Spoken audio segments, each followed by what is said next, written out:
Substansi hari ini adalah acara pembacaan putusan sidang citizen lawsuit. Nah, kalau saya ditanya selaku pihak penggugat nanti dilengkapi rekan kami. Hari ini saya bersama Andika Dian Prasetyo, sebelah kanan saya rekan Susilo Muslih ya, dan ini guru spiritualnya Pak Gibran ini ya kan, guru saya gitu. Tulisannya majulkan Gibran. Gitu, ya. Baik, saya akan menyampaikan yang pertama.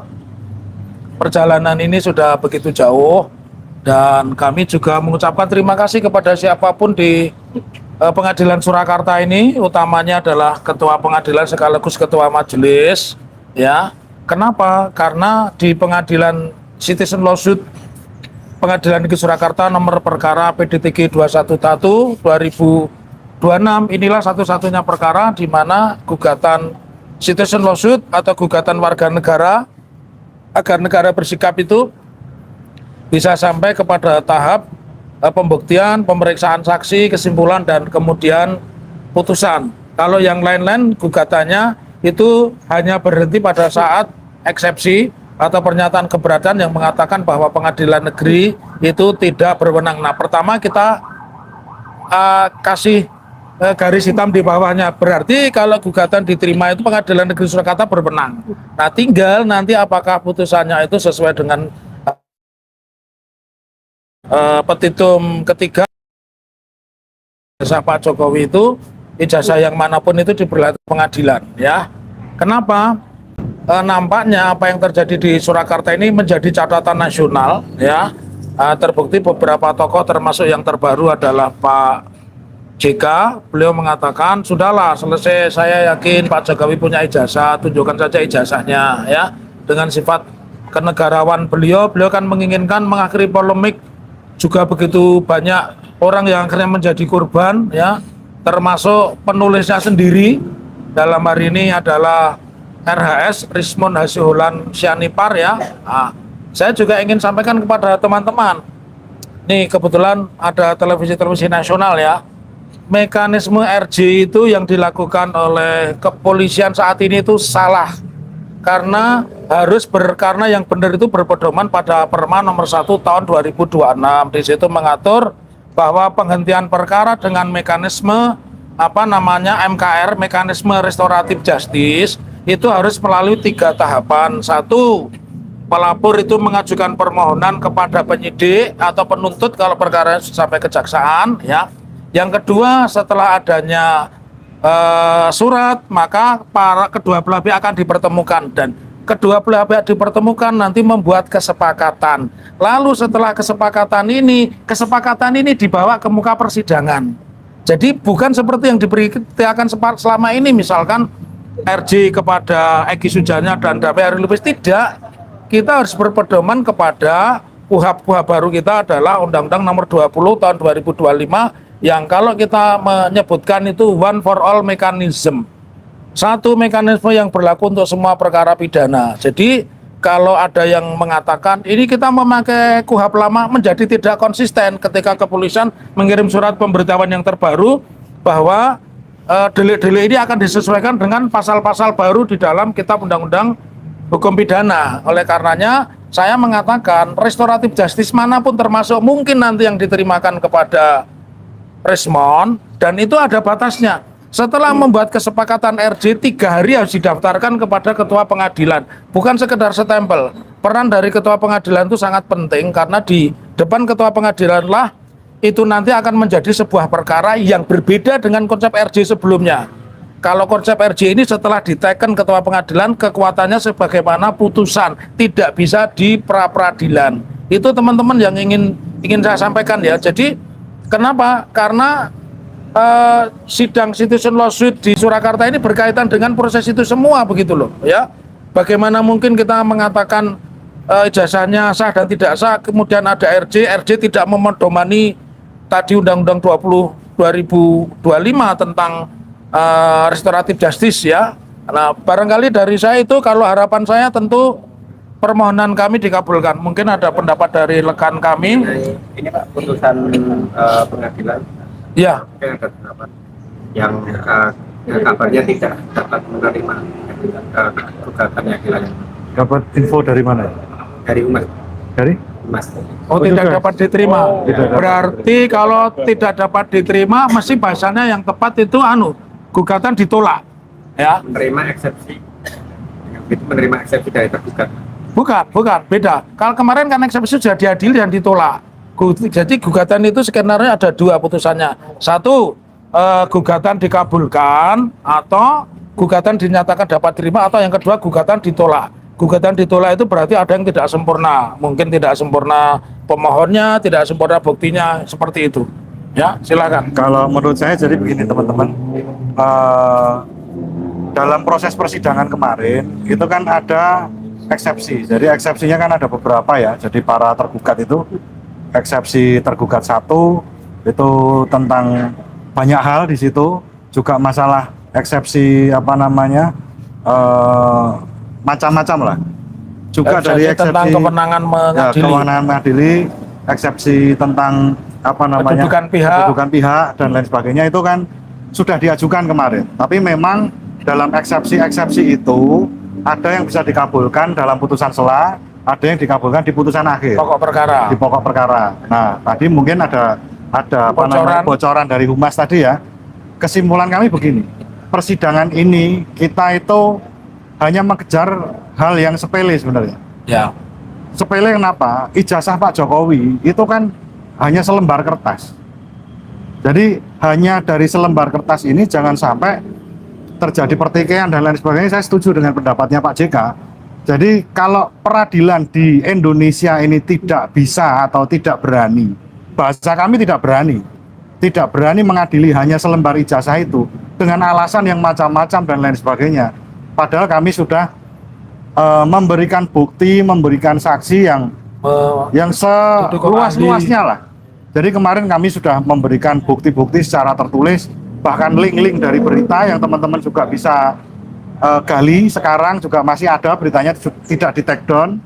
Beliau bicara masalah IP-nya 2, kemudian ada beliau bicara dari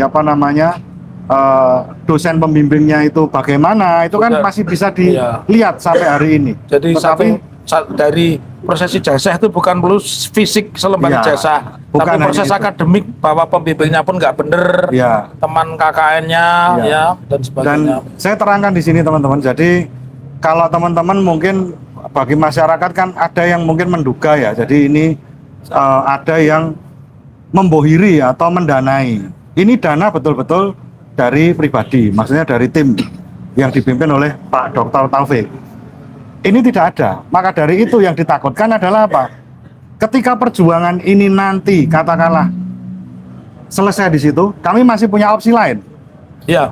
Jadi kami bisa banding, kami melanjutkan, atau kami akan gugat lagi.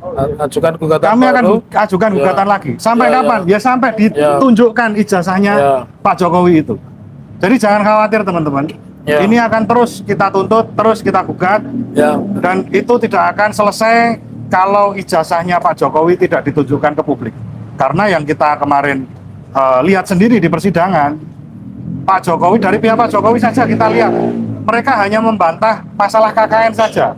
Padahal ijazah itu tidak hanya serta-merta, kalau orang KKN pasti mendapat ijazah. Pasti lulus. Belum tentu. Ada yang KKN tapi tidak lulus. Ada yang KKN tapi tidak melanjutkan, itu kan banyak. Maka dari itu ini juga sebuah pernyataan. Ini kan kita belum lihat putusannya seperti apa. Yang jelas apapun putusannya kami tidak kaget. Mau diterima mau ditolak, yang namanya perjuangan tetap harus dilanjutkan. Kira-kira begitu. Terus tambahan lagi sebelum kepada rekan Pak Sislo Musli, saya ingin katakan kami masih punya satu PR lagi. Kami mensengketakan ijazah itu di Komisi Informasi Provinsi ya. Jadi ditunggu saja kabar selanjutnya. Silakan rekan Sislo Musli. Oke. Untuk menyikapi hal ini sambil menunggu putusan yang sebenarnya. Tadi kan baru dengar ya dari jenengan dari Humas. Nanti kita akan cross check sendiri, lihat lewat ekot karena daring kan. Itu kita akan lihat di situ. Semoga kalau kami berharap apapun putusannya bisa dikabulkan. Karena dari fakta-fakta persidangan jelas sekali, kalaupun tidak itu hak mutlak dari majelis hakim. Dan seperti katakan saudara Andika tadi, kita tetap akan berjuang sampai semuanya terbuka terang benderang. Itu, terima kasih Pak. Oke, terima kasih. Bahwa itu tidak diterima. Eksepsinya Oke, diterima. ya. Itu aja. Mungkin ditolak yang tepat ya. Tapi apa Iya. belum Bisa, kita belum bisa lihat. Makanya Ya. kita ini nanti kalau seandainya jam 2 enggak bisa, setengah 3 Kita akan ke depan. belum, ya kita masuk aja, Ya. kita minta putusannya. Kan kita mumpung di sini. Ya kan. harusnya kan udah ada. Putusan, ya. Putusan sudah kami terima. Tadi sudah kita minta untuk salinannya sudah kita terima. Jadi intinya putusannya adalah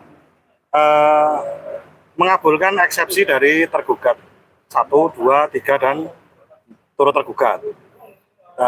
Di situ intinya kan dalam keterangannya itu di situ banyak hal yang perlu saya sampaikan. Jadi intinya dalam gugatan ini kalau kita dalam bahasanya hukum kan NO. Nah, NO ini karena tidak dapat diterima oleh eksepsinya. Tetapi tolong dicatat bahwa putusan ini tidak menyatakan bahwa ijazahnya Pak Jokowi itu asli. Jadi tolong dicatat dengan putusan ini majelis hakim berpendapat bahwa putusan ini tidak menyatakan ijazahnya Pak Jokowi asli.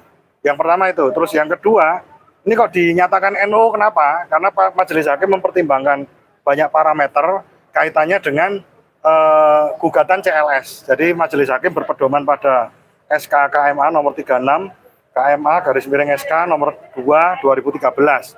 Nah, ini pendapat majelis hakim itu CLS ini hanya digunakan untuk yang berkaitan dengan lingkungan hidup atau yang kepentingan negara, kira-kira begitu. Tetapi ya itu pasti kami bantah, mungkin nanti akan kami sampaikan dalam gugatan kami yang lain atau dalam banding kami yang akan kami ajukan setelah ini, kira-kira begitu. Nah, Ini nanti langsung banding ya Mas. ya, terus kemudian ada beberapa titik yang disoroti oleh majelis hakim, terutama masalah sengketa satu dokumen itu, dokumen seseorang.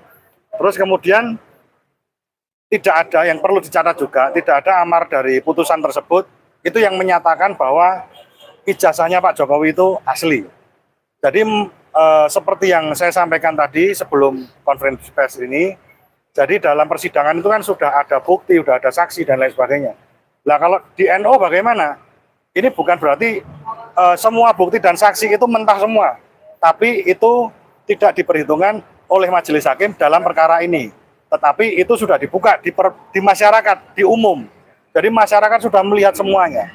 Jadi hanya forumnya untuk yang diperhatikan oleh majelis hakim dalam memutuskan perkara ini adalah forum CLS-nya. Tetapi kalau untuk bukti dan lain sebagainya, seperti yang saya sampaikan tadi, kami sudah mengajukan bukti yang banyak. Jadi dari mulai pernyataan beliau itu di media massa, kemudian dokumen-dokumen lain, dan kemudian dibantah oleh bukti-bukti dari pihak tergugat yang mohon maaf, kami nilai tidak berbobot. Itu ya berarti untuk majelis hakim ini hanya memperlihatkan untuk bukti-bukti dan saksi seperti ini, tapi tidak memutuskan bahwa ini asli atau tidak. Kira-kira begitu. Artinya menerima eksepsi itu berarti menyatakan pengadilan negeri tidak berwenang. Forumnya, jadi CLS-nya yang dipermasalahkan. Kalau untuk pengadilannya, kewenangannya absolutnya masuk, tetap di PN Surakarta. Begitu, kira-kira begitu. Cuman tidak berwenang mengadili CLS. Karena dari substansinya, dari isi gugatan dan lain sebagainya, itu dianggap oleh majelis hakim. Karena gini, teman-teman, CLS ini kan sebuah pola yang baru ya dalam gugatan. Jadi tidak banyak para penggugat itu menggunakan format CLS. Maka dari itu kan ini masih ada perdebatan antara dari majelis, kemudian kami dari para penggugat, itu ya masih kita perdebatkan. Kira-kira begitu.